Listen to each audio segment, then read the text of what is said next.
அண்ணா சீரியல்ல இன்னைக்கு என்ன நடக்க போகுதுன்னு பார்க்கலாம் வாங்க வீடியோக்குள்ள போலாம்.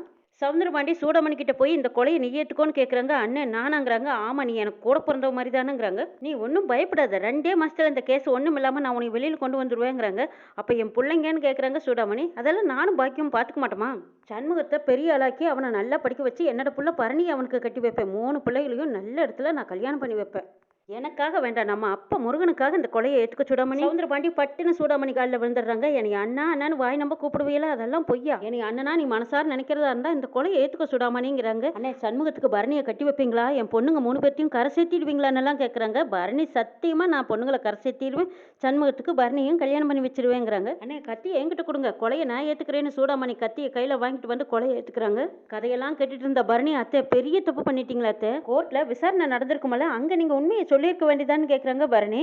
எனக்கு அப்போ எதுவும் தெரியலையே பரணி, வாக்கு கொடுத்துட்டேனே. சரி, என் குடும்பத்தை எப்படியும் இந்த சவுந்தரபாண்டி கரை சேர்த்திடுவான்னு நான் நம்பிட்டேன். கோர்ட்ல என்கிட்ட கேட்டபோது நான் தான் கொன்னேன்னு சொல்லி நான் வாக்குமூலமே கொடுத்துட்டேன். சவுந்தரபாண்டி என் குடும்பத்தை நல்லா பார்த்துக்குவான், ரத்னாவுக்கு இந்நேரம் கல்யாணமே முடிச்சிருப்பான்.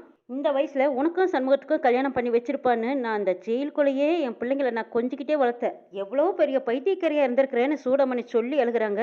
பைத்தியக்காரி நீங்கள அத்தை, உங்களை முட்டாளாக்குனான்ல அவன் எங்கள் அப்பா. உண்மையெல்லாம் ஒரு நாள் தெரிய வரும் அத்தை. செஞ்ச துரோகத்துக்கு ஒரு நாள் அனுபவிப்போன்னு அவருக்கு தெரியல.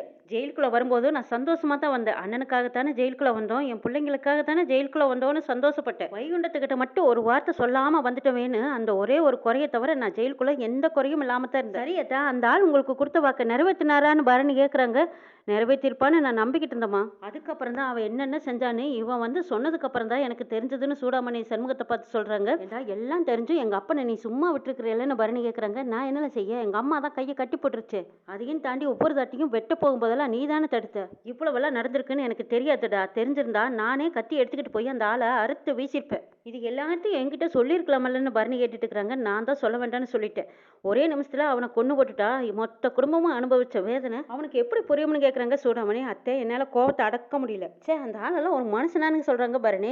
ஆமா, என்னைய எவன் கூடயோ ஓடிட்டான்னு ஊரையே நம்ப வச்சிருக்கான்னு எனக்கு இவன் வந்து சொன்னதுக்கு அப்புறம் தான் தெரியுங்கிறாங்க சூடாமணி. இதெல்லாம் ரொம்ப தப்பா இருக்கு. இந்த கோர்ட்ல மறுபடியும் இந்த கேஸை கையில் எடுக்க சொல்லி நான் போராட போறத. அந்த ஆளுக்கு பாக்கி இருக்கிற எல்லா நாளையும் ஜெயில தான் கிடக்கும். அது எப்படி நடக்கும் பரணி? எந்த சாட்சியுமே இல்லாத போது நான் தான் குற்றவாளின்னு வந்ததுக்கு அப்புறமா அது எப்படி நீ சாத்தியமாகும்? ஒருவேளை நான் வாய் திறந்திருந்தேன்னா என் பிள்ளைங்களுக்கெல்லாம் ஆபத்து வந்திருக்கும். இவனை பார்த்ததுக்கு அப்புறம் தான் என் பிள்ளைங்க எல்லாம் சிங்கக்குட்டின்னு எனக்கு தெரிஞ்சது. அந்த ஆள் இப்படியே விடக்கூடாது, தெரு தெருவா துரத்தி கொல்லணுங்கிறாங்க பரணி. இல்லத்தா, நீ அவசரப்படாத. அவனை கொண்டுட்டா நான் பட்ட கஷ்டத்துக்கெல்லாம் என்ன பலன்? நான் அனுபவிச்ச கொடுமையெல்லாம் அவனும் அனுபவிக்க மாட்டாமா? ஆமா, அதுக்கு என்ன பண்ணணும்னு சொல்லு, நான் செய்யறேங்கிறாங்க சண்முகம்.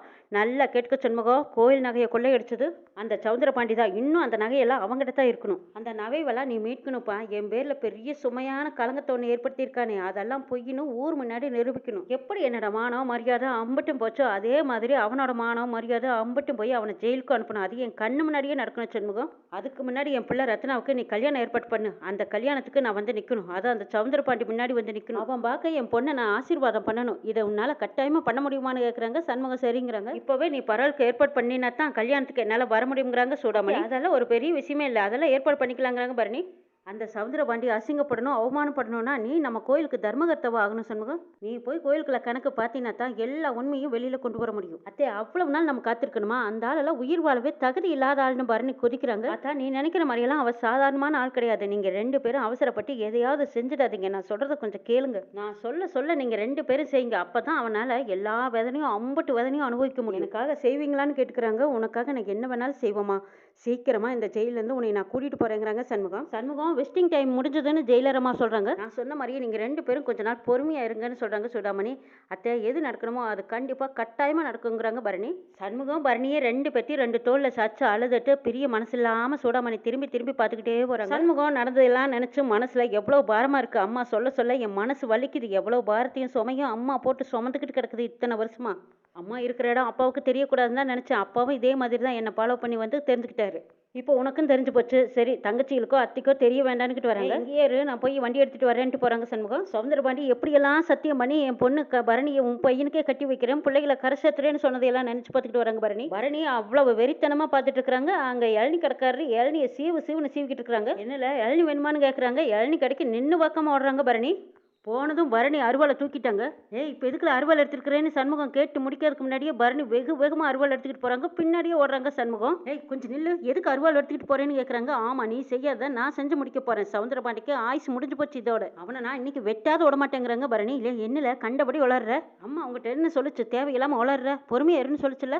டேய் என்னால் பொறுமையாக இருக்க முடியாதுடா அப்படின்னு சொல்லிட்டு அருவாளும் கையுமா போகிறாங்க.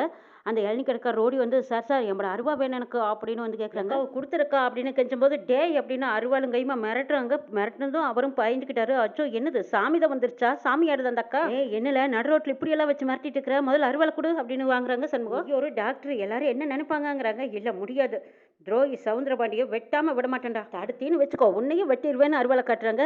சரி சரி எனக்கு நீ புறவு வெட்டலாம், முதல்ல அருவாளை கொடு அப்படின்னு எப்படியோ வலுக்கட்டாயமா அந்த அருவாளை பிடுங்கி இளநீ கிடக்காரர்கிட்ட கொடுத்துடுறாங்க. அப்பாடா சாமின்னு கண்டமா அருவாளை வாங்கிக்கிட்டு ஒட்டமா ஓடிடுறாரு. வீட்டுக்கு போனது வைகுண்டத்துக்கிட்ட எல்லா விவரத்தையும் சொல்லிட்டு இருக்கிறாங்க சண்முகமும் பரணிக்கும்.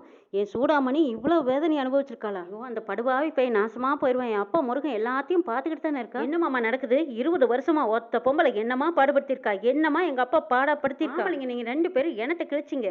அழுத போது என்னோட ஈரக்குலையே நடுங்கி போச்சு தெரியுமா. அந்த ஆளை வெட்டாம வெக்கமே இல்லாம ஊருக்குள்ள சுத்திட்டு இருக்கிறீங்களே, மானோ ரோசோ எல்லாம் எங்க போச்சுன்னு பரணி கேக்குறாங்க. ஏய் உன்னோட ஆபாசம் எல்லாம் எனக்கும் புரியுதுல. எங்க அம்மாவை பார்க்கும்போது எனக்கு அப்படித்தான் இருந்துச்சு. ஆனா எங்க அம்மா தான் என்னை அடக்கி வச்சிருக்கு. கொஞ்சம் பொறுமையா இரு, நம்ம செய்ய வேண்டியதெல்லாம் இன்னும் நிறைய இருக்குங்கிறாங்க சண்முகம். டேய் நீ செய்ய வேண்டியதெல்லாம் ஒண்ணுதான், அந்த சவுந்தரபாண்டியோட ரத்தத்தை குடிக்கணும். அதை செய்யாம நீ என்னென்னமா பேசிட்டு இருக்க, உனக்கு வெக்கமா இல்ல. இல்லை ஒவ்வொரு தடவையும் அருவாள் எடுக்கும் போதெல்லாம் ஆத்தத்தை அடக்கு, அறிவை வளர்த்துன்னு சொல்லிட்டே இருப்பேன். இப்போ உனக்கு மட்டும் என்ன ஆகி போச்சுன்னு கேக்குறாங்க. ஆமாண்டா எனக்கு நெஞ்சு கொதிக்குதுங்கிறாங்க பரணி. அவ மோதிரதா இருந்தா ஒரு ஆம்பளை கிட்ட மோதி இருக்கணும். பாவம் அத்தைக்கு என்னடா தெரியும், சட்டம் தெரியுமா, கோர்ட்டு தெரியுமா, அவங்க அறியாமையை பயன்படுத்திக்கிட்டு அவங்க வாழ்க்கையவே நாசம் பண்ணியிருக்கானே, உனக்கு நெஞ்சு கொதிக்கலையா, உன் மனசை சுடலையான்னு கேட்குறாங்க பரணி. நான் தான் சொல்கிறேன்ல நம்ம செய்ய வேண்டியது இன்னும் நிறைய எவ்வளவோ இருக்குதுல, எல்லாத்தையும் போட்டு உடைக்க சொல்றியான்னு சண்முகம் கேட்குறாங்க. டேய் நீ பேசாதடா, எனக்கு வர ஆத்திரத்துக்கு அப்படின்னு சொல்லிட்டு இருக்கும்போது ஏத்தா சூடாமணி எப்படி ஏத்தா இருக்கா அப்படின்னு வைகுண்டம் கேட்குறாங்க. இன்னும் சாகலமாமா, நல்ல உயிரோடு தான் இருக்காங்க. சூடாமணிகிட்ட கேட்கும்போதெல்லாம் அவன் மேலோட்டமாக சொல்லிடுவா, மொத்த வார்த்தையில் முடிச்சிருவா. திருப்பி கேட்கும்போதெல்லாம் அதுக்கு ஒரு நேரம் வரட்டும் நான் சொல்கிறேன்னு சொல்லிடுவா. ஆமா இப்போதான் நேரம் வந்து எல்லாத்தையும் சொல்லிட்டாங்களே, இப்போ நீங்கள் 2 பேரும் என்ன செய்ய போறீங்கன்னு கேட்குறாங்க பரணி. அந்த சவுந்தரபாண்டியை மன்னிச்சு விட போறீங்களான்னு கேட்குறாங்க பரணி. அவனுக்கெல்லாம் மன்னிப்பே கிடையாது, அவங்கெல்லாம் உயிர் வாழவே கூடாது. 2 பேரும் துரோகம் பண்ணியிருக்காங்க. ஒன்று எங்க அப்பா சவுந்தரபாண்டி, இன்னொன்று அந்த சனி. அவங்க 2 பேருமே விஷம். அவங்க 2 பேரும் உயிர் வாழவே கூடாது. அவங்க 2 பேரும் உயிரோட இருக்க பக்கத்தில் இருக்கிறவங்களையும் சேர்த்து அழிச்சுக்கிட்டே தான் இருப்பாங்க. அதான் நான் என்னத்தான் செய்ய முடியும்னு கேட்குறாங்க வைகுண்டம். சோத்துல உப்பு போட்டு தானே திங்கிறீங்க, உங்களுக்கு ரோசம் வேண்டாமா. நம்ம விட்ட கண்ணீரெல்லாம் ரத்தம், நான் அவங்கள வாழ விடக்கூடாது மாமா, அவங்கள கழுத்தை அறுத்து கொள்ளணும், கழுத்துல வர ரத்தத்தை குடிக்கணும் மாமா. சண்முகம் என்ன இவ்வளவு இப்படி பேசுறான்னு கேட்குறாங்க வைகுண்டம். அவ பேசுறத விடப்பா, அம்மா என்ன சொல்லுச்சு, முதல்ல ரத்னாவோட கல்யாணத்துக்கு ஏற்பாடு பண்ணணும். அம்மா கல்யாணத்துக்கு வரேன்னு சொல்லிச்சல, அதுக்கு என்ன ஏற்பாடு பண்ணணுமோ அந்த வேலையை பார்க்கலாம் முதல்லங்கிறாங்க சண்முகம். இவ்வளவு நடந்திருக்கு என்கிட்ட சொல்லவே இல்லையேன்னு வைகுண்டம் வருத்தப்படுறாங்க. உங்க மனசு பதறுதா, நெஞ்சு துடிக்குதா, சரி என் கூட வாங்க 2 பேருமா சேர்ந்து அந்த சவுந்தரபாண்டியோட கதையை முடிச்சுட்டு வந்துருவான்னு கூப்பிடுறாங்க பரணி. சண்முகத்தோட பேச்சை கேட்கவே வேண்டாமாங்கிறாங்க பரணி. அப்படிதானே அந்த அவனோட குடல உருவே மாலையை போட்டுருவான்னு சொல்லி போய் ஈட்டி எடுத்துட்டு வராங்க வைகுண்டம். 2 பேரும் எங்க போறீங்க, ஆத்தத்துல அறி விளக்காதீங்கன்னு சொல்லி ஈட்டியை பிடிங்கி வச்சுக்கிறாங்க சண்முகம். டேய் ஆமாண்டா, அந்த சவுந்தரபாண்டி உயிரோட இருந்தா யாருமே நிம்மதியா இருக்க முடியாதுங்கிறாங்க பரணி. டேய் பரணி ஆத்தத்துல உளறத, உங்க அப்பா எங்க அம்மா மேல என்ன பழி போட்டிருக்கான், அதை எப்படி இல்லை துடைக்கிறது. டேய் வேண்டாடா, குறுக்க பேசி என்ன வெறுப்பேத்தாதீங்கிறாங்க பரணி. எங்களை விட நானும் மாமாவும் போய் இப்பவே அவன் கதையை முடிச்சுட்டு வந்துடுறோம்னு சொல்றாங்க பரணி. சவுந்தரபாண்டி பேப்பர் படிச்சுட்டு இருக்கிறாங்க. போனதும் பரணி பலார்னு கன்னத்திலேயோ கழுத்துலையோ விசிறி அடிக்கிறாங்க. ஓன்னு சத்தம் போடுறாரு சவுந்தரபாண்டி. பரணி வந்த வேகத்தையும் அவங்க இருக்கிற ரூபத்தையும் பார்த்து சவுந்தரபாண்டி ஒரு நிமிஷம் அப்படியே கதை கலங்கி உட்காந்துருக்காங்க. இன்னும் என்னெல்லாம் நடக்க போதுங்கிறதையும் ஒரு எபிசோட்ல பார்க்கலாம்.